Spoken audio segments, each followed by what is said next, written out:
5 मिनिटांमध्ये जागा वाटपाचा तिढा सोडवण्याची भाषा करणाऱ्या महायुतीच्या नेत्यांना अद्यापही हा घोळ मिटवता आलेला नाही। भाजप आणि शिंदेंच्या शिवसेनेच्या काही उमेदवारांची घोषणा झाली आहे, तर अजित पवारांचे उमेदवार केवळ ठरलेले आहेत। महायुतीच्या जागा वाटपाचं घोडं नेमकं कुठं अडलंय याचा आढावा घेणारा हा खास रिपोर्ट।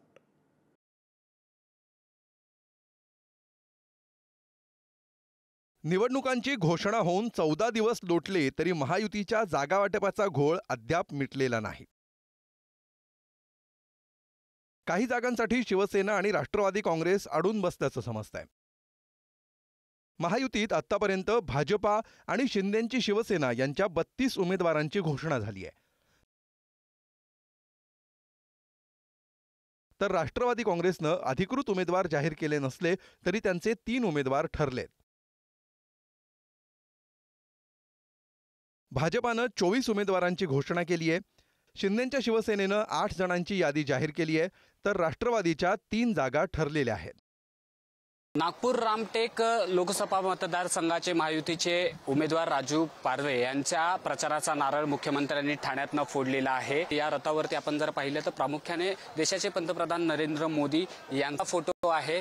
महायुतीमधले जे प्रमुख नेते आहेत त्या सर्व नेत्यांचे फोटो जे आहेत ते ह्या रथावरती लावण्यात आलेले आहेत।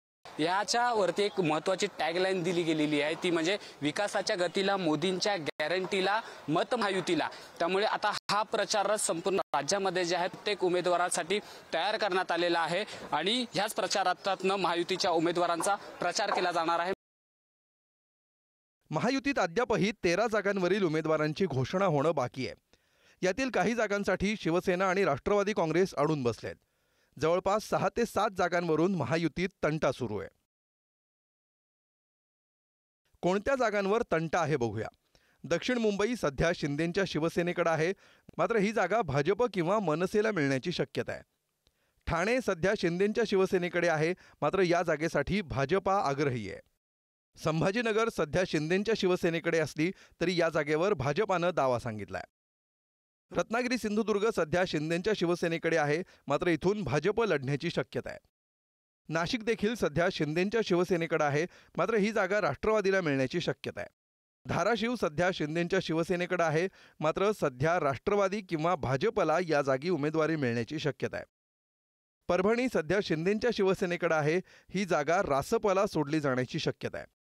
सातारा सध्या राष्ट्रवादीकडे आहे, मात्र इथून भाजप उमेदवार उभा करण्याची शक्यता आहे। यवतमाळ माशिम सध्या शिंदेंच्या शिवसेनेकडे आहे, मात्र इथून भावना गवळी अथवा संजय राठोड यांना उमेदवारी मिळण्याची शक्यता आहे।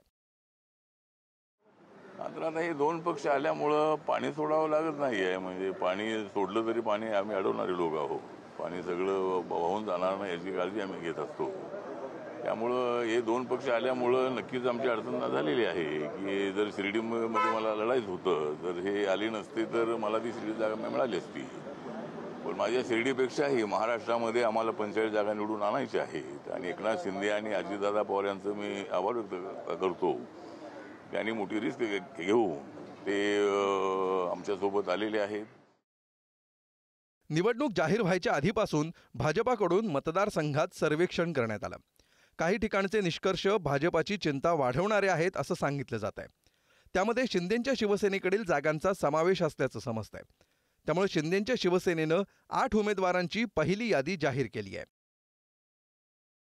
मुंबई दक्षिण मध्ये राहुल शेवाळे, कोल्हापूर संजय मंडलिक, शिर्डी सदाशिव लोखंडे, बुलढाणा प्रतापराव जाधव, हिंगोली हेमंत पाटील, मावळ श्रीरंग बारणे, रामटेक राजू पारवे आणि हातकणंगले धैर्यशील माने। कालच शिवसेनेचे मुख्य नेते, महाराष्ट्र राज्याचे मुख्यमंत्री आदरणीय एकनाथ शिंदे साहेबांनी माझी उमेदवारी घोषित केलेली। महायुतीतला घटक पक्ष, प्रत्येक पक्षाची भूमिका अत्यंत महत्त्वाची आहे आणि यापूर्वी आदरणीय देवेंद्र फडणवीस साहेबांनी 2014ची निवडणूक असेल, 2019ची निवडणूक असेल, त्यात मला सहकार्य केलेलं आहे। एवढं सगळं दबावतंत्र वापरलं गेलं तरी सुद्धा नाशिकची जागा शिंदे साहेबांना मिळू नये हे वाईट आहे। अनंतराव अडसुलांनी एवढे सगळे प्रयत्न केले तरी सुद्धा अमरावतीची जागा त्यांना मिळू नये हे वाईट आहे। अर्जुन खोतकर साहेबांची खतखत अजून वेगळीच आहे।